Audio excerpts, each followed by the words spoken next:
The very word secrecy is repugnant in a free and open society, and we are, as a people, inherently and historically opposed to secret societies, to secret oaths, and to secret proceedings. We decided long ago that the dangers of excessive and unwarranted concealment of pertinent facts far outweighed the dangers which are cited to justify it. Today, no war has been declared, and however fierce the struggle may be, it may never be declared in the traditional fashion. Our way of life is under attack. Those who make themselves our enemy are advancing around the globe. The survival of our friends is in danger, and yet no war has been declared. No borders have been crossed by marching troops. No missiles have been fired. If the press is awaiting a declaration of war before it imposes the self-discipline of combat conditions, then I can only say that no war ever posed a greater threat to our security. If you are awaiting a finding of clear and present danger, then I can only say that the danger has never been more clear, and its presence has never been more imminent. It requires a change in outlook, a change in tactics, a change in missions by the government, by the people, by every businessman or labor leader, and by every newspaper. For we are opposed around the world by a monolithic and ruthless conspiracy that relies primarily on covert means for expanding its sphere of influence, on infiltration instead of invasion, on subversion instead of elections, on intimidation instead of free choice, on guerrillas by night instead of armies by day. It is a system which has conscripted vast human and material resources into the building of a tightly knit, highly efficient machine that combines military, diplomatic, intelligence, economic, scientific, and political operations. Its preparations are concealed, not published. Its mistakes are buried, not headlined. Its dissenters are silenced, not praised. No expenditure is questioned, no rumor is printed, no secret is revealed.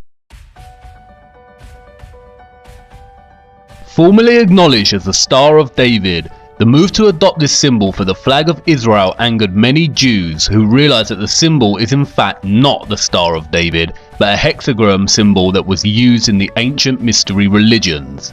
Many anti-Zionist Jews have since gone on to participate in annual flag burning rituals. It is in the biblical figure of Solomon that we can trace the true origins of the six-pointed star or hexagram.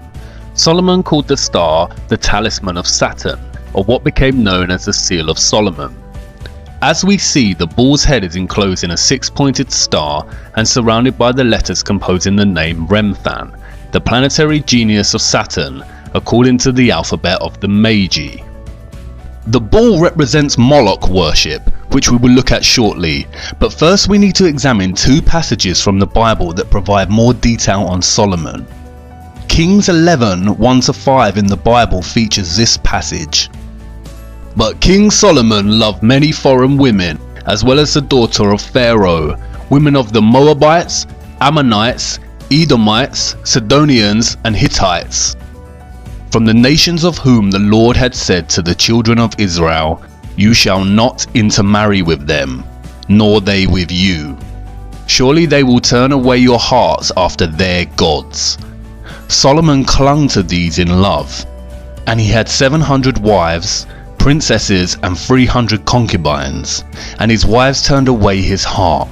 For it was so, when Solomon was old, that his wives turned his heart after other gods, and his heart was not loyal to the Lord, his God, as was the heart of his father David. For Solomon went after Ashtoreth, the goddess of the Sidonians, and after Milcom, the abomination of the Ammonites. Ashtoreth here is a female goddess and the same goddess as Ishtar in Babylon, Isis in Egypt, the Romans called her Diana, and the Greeks Artemis, and the symbol is Venus. Milcom here is a male god, and its root word means king or Baal. It is the same god that is referred to as Moloch or Nimrod in Babylon, Osiris in Egypt, Baal in Sidon. There are overlaps with Zeus in Greek culture and Jupiter in Roman culture. The symbol is Saturn. As the passage makes clear, Solomon fell in love with the women of Egypt and began to worship these false gods. Two other passages from the Bible directly reference the symbol of the star or the seal of Solomon or the talisman of Saturn. But ye have borne the tabernacle of your Moloch and Chiun your images, the star of your God, which ye made to yourselves. In another passage, just before being stoned to death by the Jews, Stephen accused the Jewish leaders. And you took up the tent of Moloch, and the star of your god Remphan, the figures which you made, in order to worship them. As you see, the star in the Bible is directly correlated with the god Moloch and Remphan. Remphan is another word for Saturn. If you study the geometry of the star, you realize it has 6 points, forms 6 equilateral triangles, and its interior forms a 6-sided hexagon. The 6 points, 6 triangles, and 6 sides of the hexagon equate to 666, the specific number that the Bible designated as the mark of the beast or Lucifer's number. As Revelation states, "Here is wisdom. Let him that hath understanding count the number of the beast, for it is the number of a man, and his number is 666. Kings in the Bible specifically link Solomon with this number. Now the weight of gold that came to Solomon in 1 year was 666 talents of gold. The Bible specifically states that it was Solomon that used the star and not David. In fact, there is no evidence that David was ever associated with a star. We've seen how Freemasonry had been infiltrated and overtaken by the Rothschild Illuminati agenda. Here is what Albert Pike, a Freemason in the 1800s, said about the secret society. Masonry is a search after light. That search leads us directly back, as you see, to the Kabbalah. Kabbalah is the key of the occult sciences. The true philosophy, known and practiced by Solomon, is the basis on which Masonry is founded. It is not only Albert Pike himself who reveals the links between Freemasonry, Solomon, and the Kabbalah. The symbolism of Freemasonry and the Illuminati all overlap with recurring themes of Saturn and the numerology of 666. You see, what Pike is really referring to here is the occult practices of Solomon that are traced back to ancient Egypt and Babylon, and that secretly worship the god of Saturn, or otherwise known as Moloch, or Baal, or Nimrod. In 2012, NASA released yet another CGI image, this time of Saturn's North Pole. In addition to looking very fake and absurd, the image presents the world with what is termed as Saturn's hexagon. As you can see, when connecting the lines within a 6-sided hexagon, it produces other shapes. First that of a cube by joining 3 lines, and then that of a 6-pointed star or hexagon by joining 6 lines. Studying the root word of Kabbalah, I soon realized that Kaaba in Arabic means cube and Allah means God. Therefore, the literal translation of Kabbalah in Arabic means cube God. And then it dawned on me, I had seen the cube before. In fact, I had seen it everywhere. Here is the cube, or Kaaba, in Mecca that forms part of Muslim worship. As you can see, those worshipping the cube form circles around it, much like the rings of Saturn. Here are Orthodox Jews in their morning prayer, using the tefillin, or the black cube with scrolls inside attached to their foreheads. Here is the Pope, with the 6-pointed seal of Solomon on his hat. Interestingly, if you take the 2D shape of the crucifix and begin to fold it into a 3D shape, it produces a cube. In Hinduism, the hexagram is more commonly known as Shakon. It is the union of Shiva, who represents the male, and Shakti, who represents the female. Hindus also refer to Shiva as Kabbalah Ishwara, the Lord of the Kabbalah. And did you know that there are huge monuments to the black cube throughout the world? Here is the 9/11 memorial from above. An inverted black cube within another inverted black cube. Furthermore, the Saturn symbolism is not just specific to religions and memorials. Even the everyday life of a so-called atheist is rife with Saturn symbolism. And this is not just limited to the cube itself or the star. The rings of Saturn populate our everyday world. We all live by the symbol of Saturn without realizing it.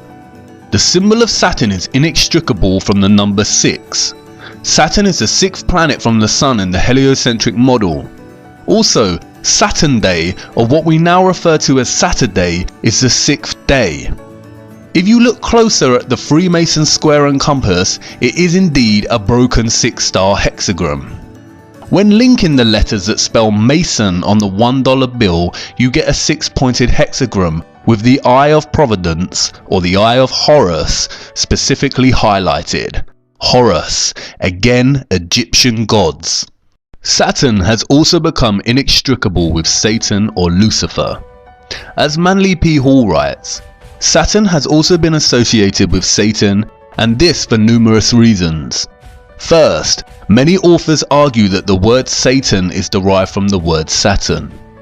Second, Saturn is associated with the color black, as well as Satan. Third, ancients considered Saturn to be the furthest planet from the Sun, the latter being associated with the principle of good. Saturn is consequently the celestial body that is the less exposed to the Sun's divine light, and thus associated with the coldness of the principle of evil. Finally, the great god Pan, the horned deity, represented Saturn in ancient paganism. This half-man, half-goat creature is considered the ancestor of our modern depictions of Satan. Pan was a composite creature, the upper part, with the exception of his horns, being human, and the lower part in the form of a goat. The pipes of Pan signify the natural harmony of the spheres, and the god himself is a symbol of Saturn because this planet is enthroned in Capricorn, whose emblem is a goat. The pagan Pan also has other guises such as Baphomet, the half-goat, half-human, who has associations with Satan and Moloch.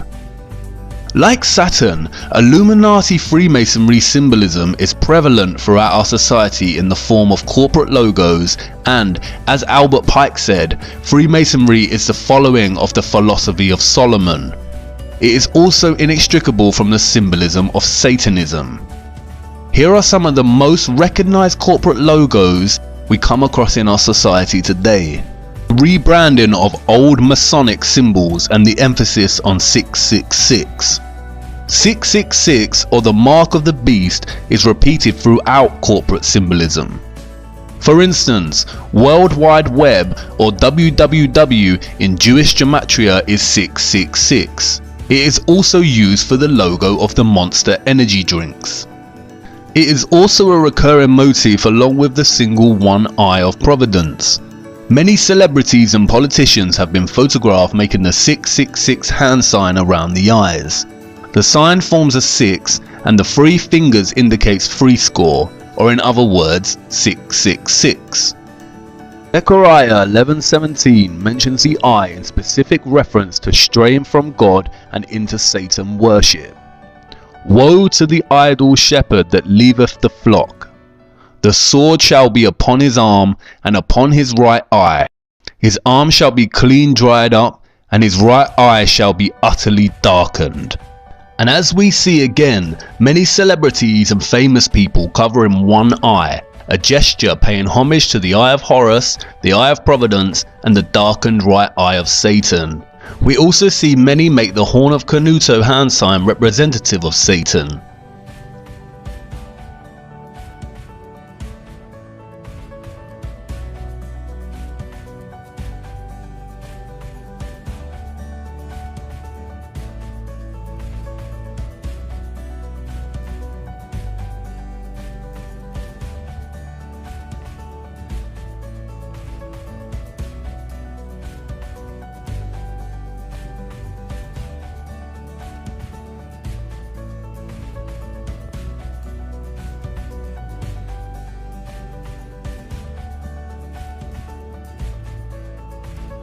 The symbolism is literally everywhere.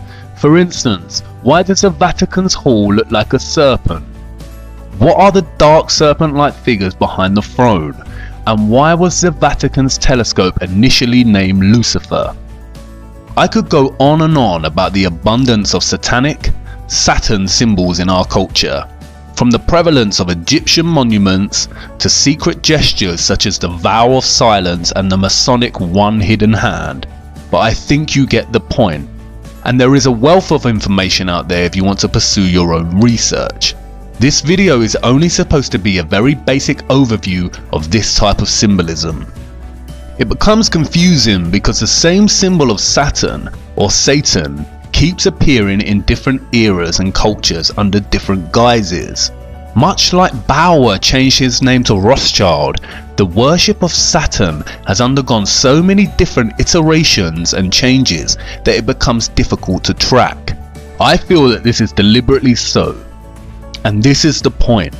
What the Rothschilds achieved with their centralized banking and Illuminati cabal establishment of controlled leaders in every industry, such as fossil fuels, health and education, is a highly disguised and masterly executed form of infiltration. They have controlled our access to knowledge from the beginning. The Natural History Museum at Tring belonged to 2nd Baron Rothschild and is located in a Rothschild family home. The League of Nations organized the inception of the Central Natural History Museum. E.L. Rothschild Limited, a private funded family investment company and established by Sir Evelyn de Rothschild and Lynn Forrester de Rothschild, oversees a variety of Rothschild's global investments. The company currently has interests in media, real estate, agriculture and luxury goods, with a significant previous positions in financial services, technology and communications. They even own 70% of Weather Central and all of its communications. As of today, the Rothschilds own over 160 central banks and control the finances of the majority of nations on Earth. In the year 2000, there were only a few countries that did not have centrally established banks. Any nation that resists their desire to control is demonized through the media and is usually bombed under the pretense of war or terrorism. Is this starting to make sense yet?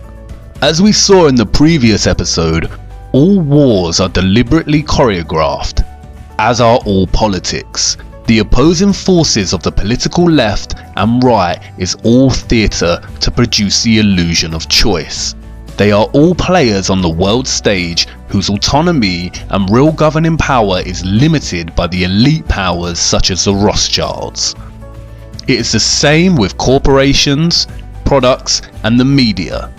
The illusion of choice, when in fact they are all owned by the same top of the pyramid companies that are in the pockets of the Rothschild elite.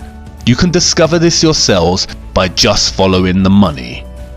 The primary aim of the Illuminati cabal is to establish Novus Ordo Seclorum, as stated on the $1 bill, and which means a new order of the ages, or a new world order.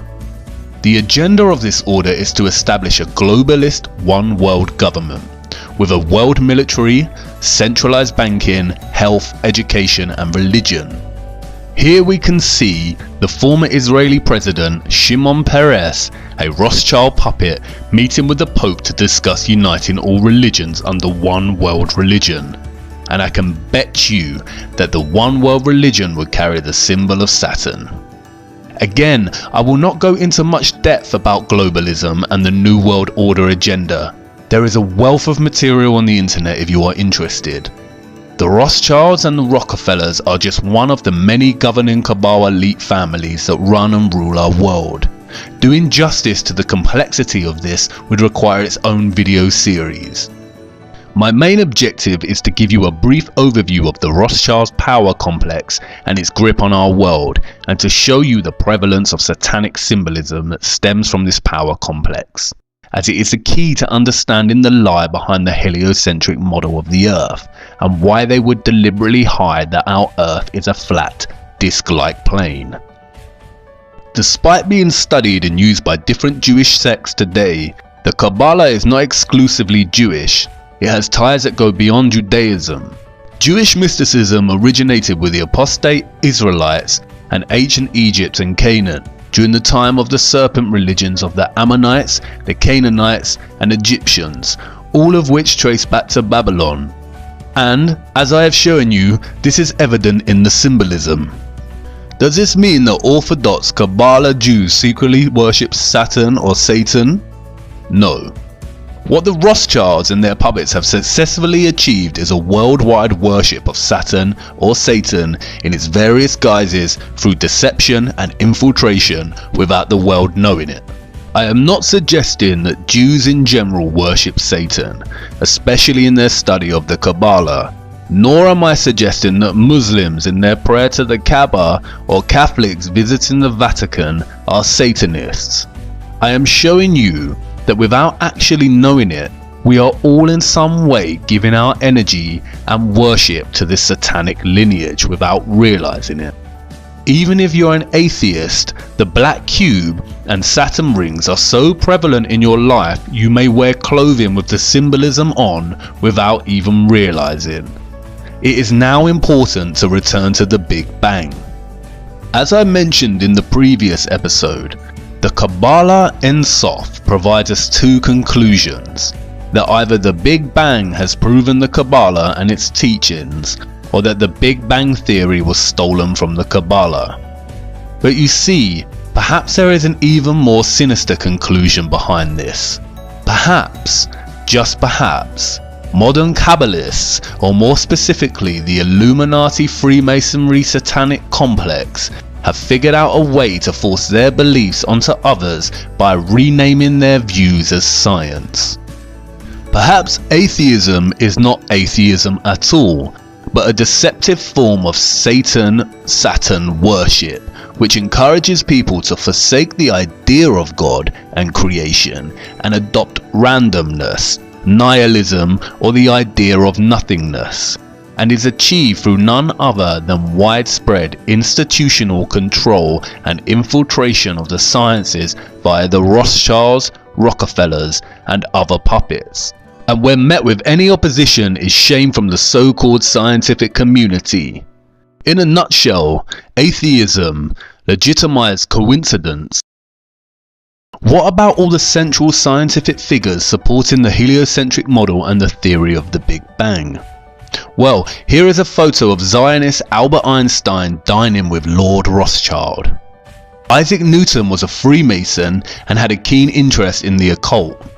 And all big NASA figureheads and astronauts are Freemasons and openly display this, as does Neil deGrasse Tyson. There exists an organization called the Anti-Defamation League, which serves as an instrument to try and convince everyone that any mention of the Rothschilds and their allies is an anti-Semitic attack on all Jews. This is given historical weighting by the Rothschild choreographed Holocaust and also controlled by the Rothschild-Rockefeller media complex. All major mainstream media outlets can be traced back to their control. As David Rockefeller stated at the Bilderberg Conference in 1991, "We are grateful to the Washington Post, the New York Times, Time magazine and other great publications whose directors have attended our meetings and respected their promises of discretion for almost 40 years. It would have been impossible for us to develop our plan for the world if we had been subjected to the lights of publicity during those years. But the world is now more sophisticated and prepared to march towards a world government. The supranatural sovereignty of an intellectual elite and world bankers is surely preferable to the national autodetermination practiced in past centuries. The official controlled narrative states that the Rothschilds are Jews. They are not. They are Satanists.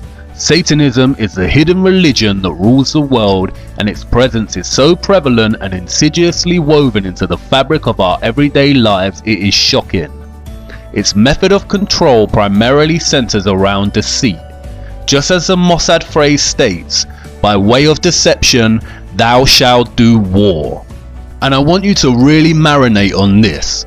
Imagine If you're that powerful that you literally own the majority of nations on Earth and most of the world's GDP, if you had an agenda, is there anything that would be able to prevent you? Would people in power or of fame be able to speak out against you without it having dire consequences? Really consider that kind of wealth and power. It is becoming more and more evident we have been deceived on the true nature of our Earth.